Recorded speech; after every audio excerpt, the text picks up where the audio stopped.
Well, we finally got enough rain. The ground has softened up enough that we can finally auger out post holes.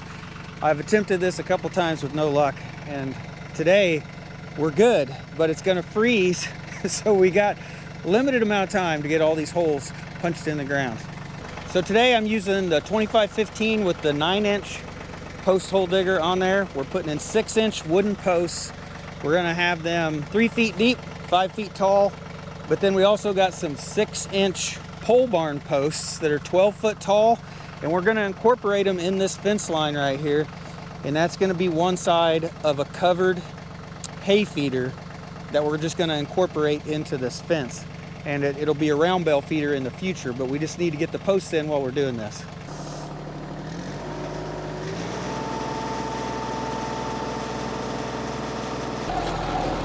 Well, I think the ground is still a little bit too hard. In all reality, this looks wet enough. This should drill. I think this mostly has to do with these cutters are worn out and we'll get new ones. Just letting it sit, and it's actually slowly working down. It's getting close to about halfway down. It's taking, I don't know, 5-10 minutes. It's taking a while.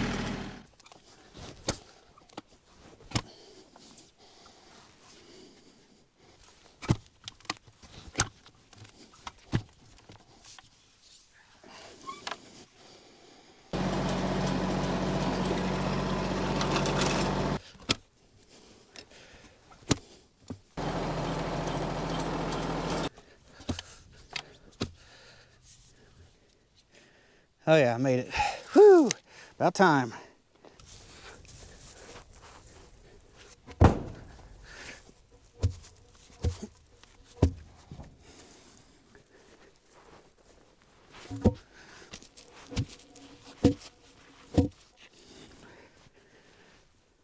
Well, that took entirely too long to drill that last hole. I think I fought it for at least a half an hour, maybe longer. But now I'm ready to go ahead and set these two posts. I need to get the width right between these two so that it fits a 14-foot gate. So I need to tamp these in, and I always get people making fun of the way I tamp in these posts, that I need a steel tamper. So I think I'm gonna go back to the workshop and we'll see if we can make one real quick. So to build my tamper, I've got a piece of 1-inch black pipe. This is 6 foot long. And then to attach to the end of this, I have a piece of 1 1/4-inch solid square stock. And this is about a foot long. This is where most of the weight's gonna come from. And if I attach these two together, they're almost the exact same width. And I think I can weld this up real good, and we'll have a 7 foot long tamper here. And I think by the time it's done, it'll probably weigh somewhere around maybe 10 pounds. And later on, if I decide that that end is too small and I want a bigger tamper, I can always weld a piece of metal on the opposite end and have 2 different sizes. But let's go ahead, we'll get this welded up and we'll see how it works. They are almost exactly the same width. I mean, that's a perfect matchup right there.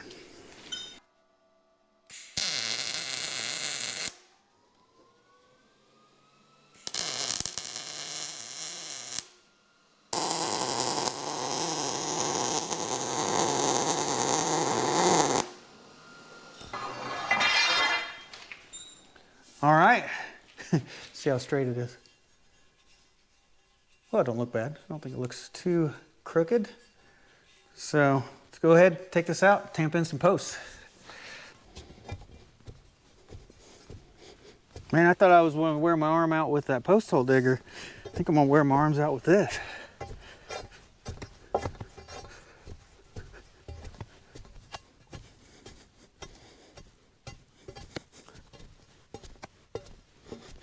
Oh, it started out feeling like 10 pounds. It definitely feels like 20 now. Whew, this is a workout. Now I need to have 14 feet between these posts. Find out whether I put these holes in the right spot.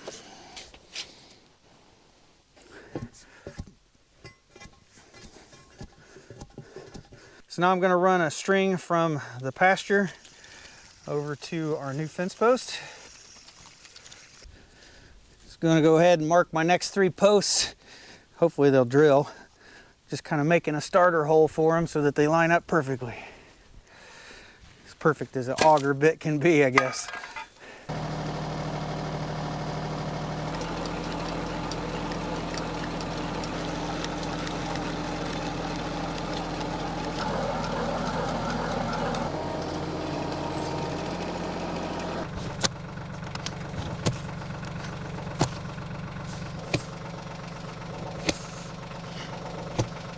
All right, I got all 3 holes dug out, ready for posts.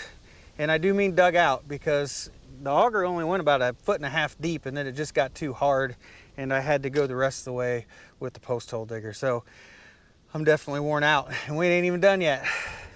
So when we first moved to this property, we bought a 2-man post hole digger, a little motor operated one, and that was a lot of work. And getting one on a tractor saved me a ton of labor.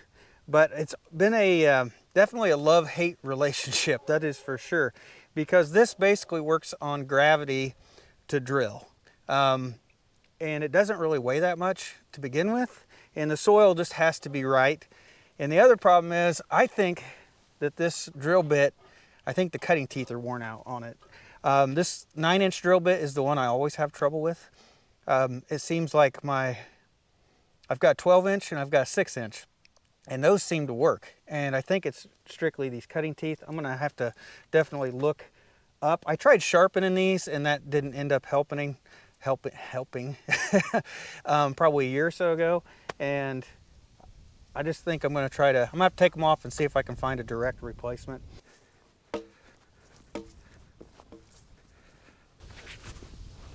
Oh, it's top heavy. Oh.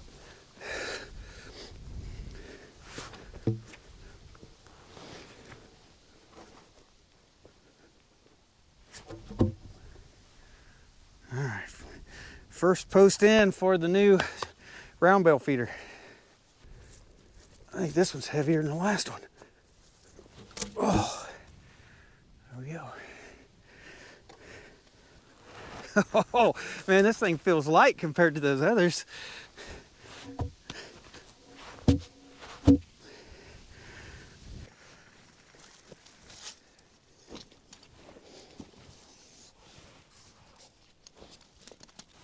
My arms are worn out. I'll be glad when today's over with, man. This is a fairly rough day on my body. I'm feeling my age. Be 47 here pretty soon. But I feel like 57 today probably, maybe 67. All right, so double check my measurement. I got an 18-foot gate that fits in here. I want to make sure that it's going to fit before I tamp this in.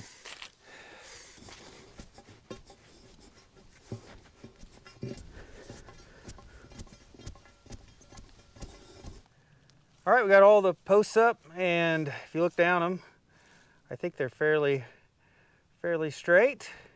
All right, let me walk you through this real quick and explain how this is all going to lay out. So between the corner post to the pasture there and this post, this is going to be a gate. It's going to swing outward and lay flat against the fence. This is going to be for tractors to get out here and get to this pasture, which can also be cut as hay. And then from here, this is going to be basically a fence that goes around to here. And then we're going to have a 14-foot gate here. But these 2 big posts right here, this is going to be a round bale feeder. And we're actually going to load the round bales from this side. So we'll put the round bales in, set them down, and then there'll be 3 sides that the cows and sheep or whatever animals, livestock, can eat the round bale from. So it's going to be a 3-sided hay feeder, and this is the load side. And it is going to have a roof to hopefully keep the hay dry and in good condition. So right here between these posts, we got a 14-foot gate, and this is going to be like a crowding pen or like an alleyway. And there'll be another gate halfway down and another gate at the end. And then we'll work the cattle down this way, and then they'll turn and go inside of the livestock barn. We got to cut out a doorway on that corner over there. But I didn't do any of the fence posts down that way. My first priority was to try to get from this pasture corner post all the way around back to the white barn and just kind of get this area secured and then we'll continue on and go back around the side of the white pole barn. There's actually going to be stuff on the back side of the white pole barn as well. So it's 3 in the afternoon. I've got at least another hour and a half of daylight left.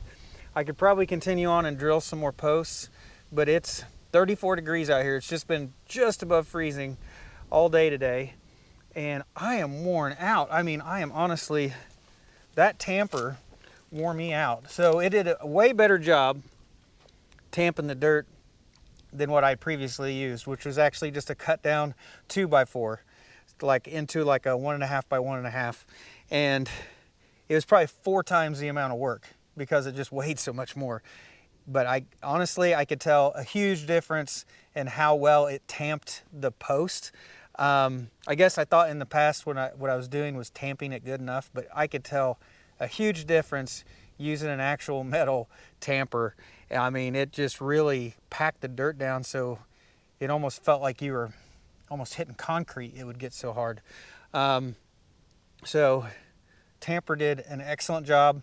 I would not want it to be any bigger than that, I think, in this size of a hole. So I think the 1.25 inch end on it's perfect for doing what I'm doing with 6-inch posts.